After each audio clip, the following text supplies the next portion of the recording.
Hi, everybody. I'm Peter Harnick. I'm the co-founder and director of the Center for City Park Excellence at the Trust for Public Land, where I worked until I retired. I'm a longtime Arlington resident and a park aficionado and a park studier.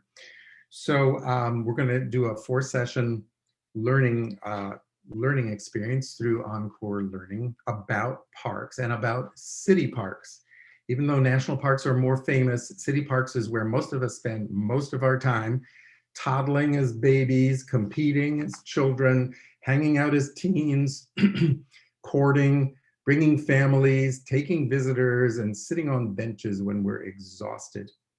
We go to them, walk through them, play in them, dream of them, and the greatest ones become really the symbols of our cities.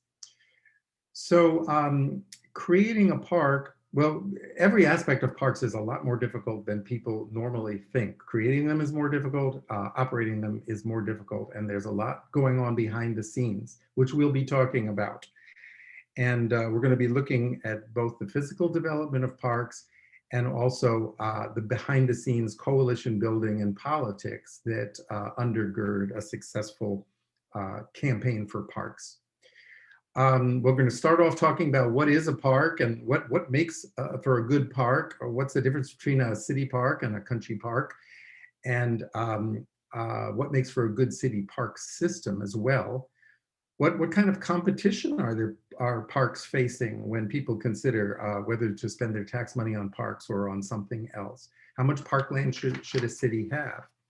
Then we're going to look at the economics of parks. How do you find the land? How do you buy the land? How do you develop the park? How do you manage and maintain the park after you already have it? How different city park systems are funded?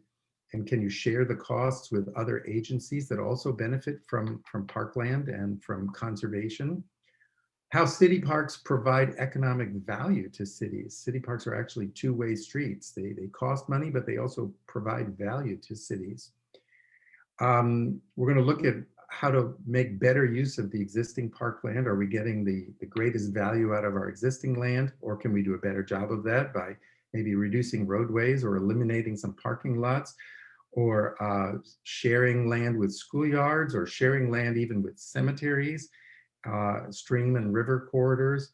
And then finally, high value investments into high value parks, like using redevelopment to create new parks, decking over highways, building parks on rooftops, converting abandoned railroad corridors, or even decking over highways.